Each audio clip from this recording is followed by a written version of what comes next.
Salut tout le monde, j'espère que vous allez bien. Je suis ravie de vous retrouver aujourd'hui pour une nouvelle vidéo qui sera un point lecture pour vous parler de mes lectures de la semaine dernière et de mes lectures en cours. Donc comme j'ai pas mal de livres à vous présenter, je vais commencer tout de suite.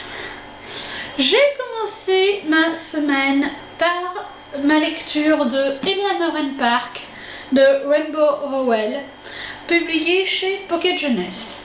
Alors, ce livre a fait le buzz sur la blogo et sur YouTube. Tout le monde en a parlé, tout le monde l'a lu, tout le monde a adoré.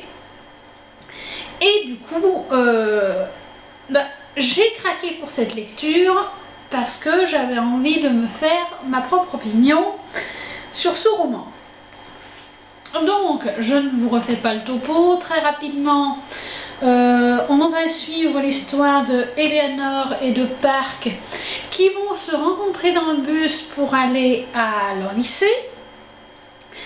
Ils vont au début se tolérer, puis s'apprécier, pour finalement se rendre compte qu'ils sont amoureux l'un de l'autre et donc vivre une romance à la mode des années 80. Alors, dans ce roman, le point positif, c'est que les personnages sont des jeunes comme tout le monde, on va dire. Ce n'est pas le plus beau du lycée avec la plus belle du lycée, etc. Au contraire. Et ce qui est très touchant aussi dans ce roman, c'est que Eleanor est une jeune fille qui a une situation familiale très complexe et qui n'est pas forcément très heureuse dans sa vie. Ceci étant dit, qu'ai-je pensé de ce roman? Bon, ça a été une bonne lecture. Je l'ai lu, je suis contente de l'avoir lu. Il y a certains passages qui m'ont beaucoup touchée. Mais de là à dire que c'est la lecture de l'été, que c'est le roman incontournable, la romance à lire absolument, pas pour moi. J'ai apprécié cette lecture, mais bon, ça n'a pas été non plus le gros coup de cœur. Bon, peut-être en attendais-je trop par rapport à ce qui en avait été dit, mais il y a certains passages où je me suis ennuyée et finalement, je n'ai vu dans ce roman qu'une romance de plus. Je n'ai pas réussi à voir le petit truc dont parlait tout le monde sur la blogo. Alors bon, peut-être que je suis passée à côté de quelque chose, c'est possible, mais pour moi ça n'a pas été une aussi bonne lecture que cela. Après, bon, comme je vous disais, je suis contente de l'avoir lu et je lirai sans doute d'autres livres de l'auteur, mais voilà, une bonne lecture, mais sans plus. Je vous en reparlerai d'ailleurs bientôt dans ma chronique écrite. Deuxième livre de la semaine, j'ai lu un service de presse qui était dans ma palle depuis avant les vacances d'été. C'est un livre des éditions de Boré, c'est Les Feux du printemps de Daniel Gonzalez. Alors, dans cette histoire, nous suivons l'histoire de Célia qui habite en Italie, dans une vallée du Piémont. Alors au début on ne sait pas trop où on est situé, mais très vite on comprend que ce n'est pas notre époque, et puis finalement on s'aperçoit qu'on est situé en gros à la fin du 19e siècle. C'est une vallée très pauvre, où les jeunes filles sont obligées de vendre leurs cheveux pour rapporter un peu d'argent à leur famille pour se nourrir. Et puis un jour, le frère de cette jeune fille va revenir au pays et il va la marier à un de ses amis.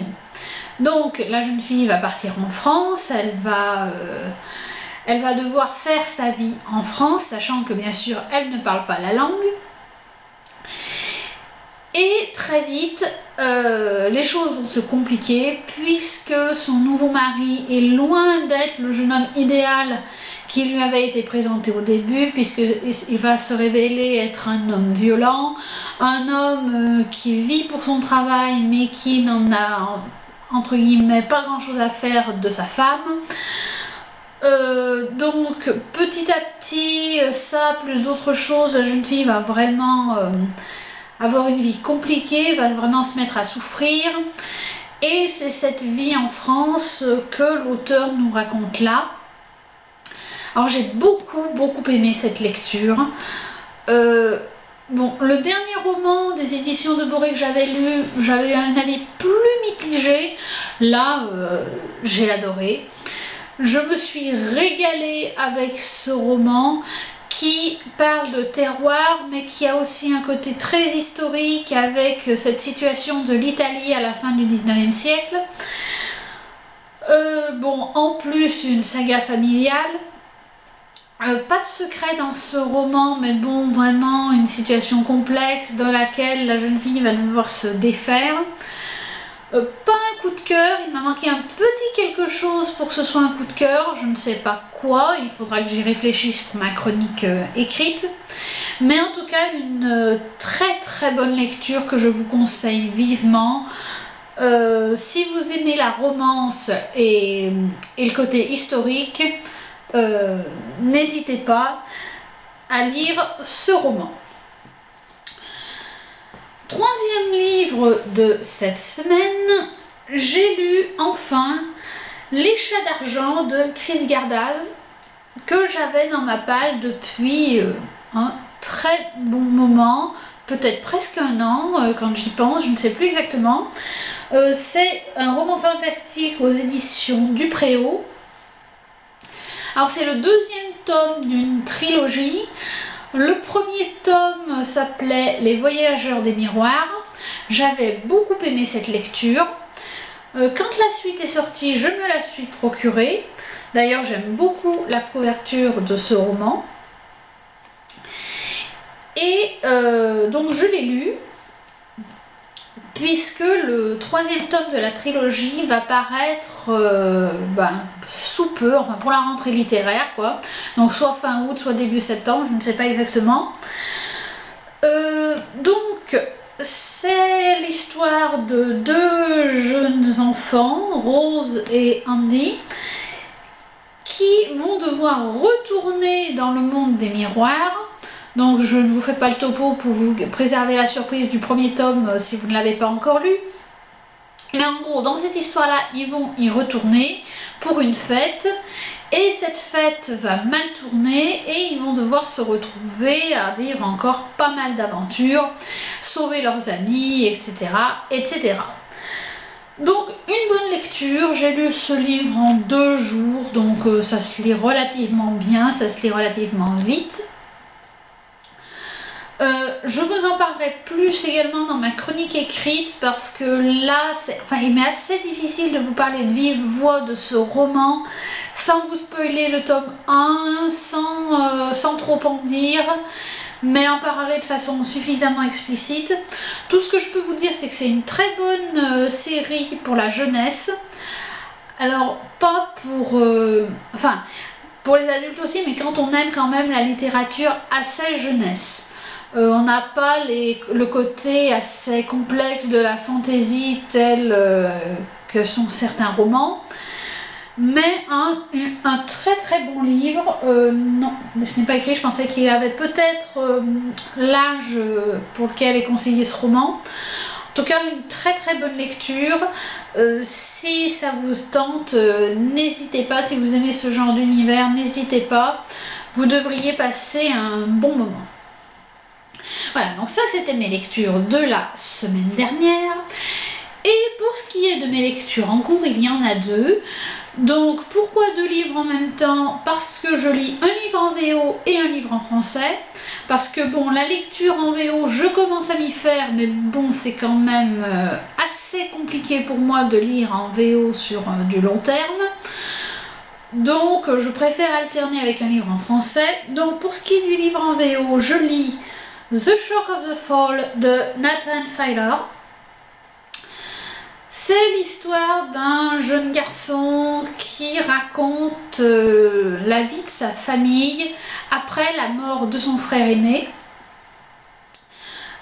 On suit donc l'histoire de cette famille et on voit l'ambiance familiale progressivement se dégrader. Les parents et le frère n'arrivent pas à se remettre de la douleur qu'est la perte de ce jeune garçon décédé qui s'appelle Simon, je crois, oui, voilà. Bon, au départ, quand j'ai lu le résumé, je pensais à un côté plutôt fantastique. Maintenant, je me rends compte que c'est un roman plus axé du point de vue psychologique. Ça me plaît tout autant, voire plus. Pour le moment, j'aime beaucoup cette lecture. J'en suis environ à la page 100. Voilà, j'ai lu environ 100 pages. Je passe un bon moment, j'espère ne pas trop tarder à le finir, peut-être fin de semaine, voire début de semaine d'après. Bon, on verra.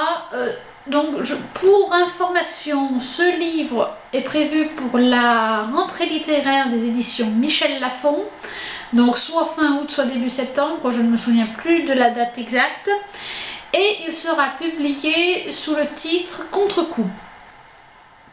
Donc peut-être que je le relirai en français pour mieux comprendre ce qui m'aura échappé dans la version VO, parce que déjà que j'apprécie énormément la version VO, je me dis que je dois louper quand même des choses dans cette version que je pourrais rattraper dans la version française. Donc je vous en reparle bientôt, mais en tout cas une très très bonne lecture que je vous conseille si vous aimez les romans psychologiques. Autre lecture, un livre que je vous ai présenté dans ma précédente vidéo pour mon In My Mailbox, c'est Gueule de bois de Olivier Molin, publié chez les éditions de Noël. Donc, c'est l'histoire d'un groupe d'amis qui vont avoir une gueule de bois assez sévère et qui, suite à ça, vont vivre un tas d'aventures. Donc, pour le moment, j'en ai pas lu grand chose, j'en ai lu environ 40 pages. Et donc je suis dans le passage gueule de bois assez sévère.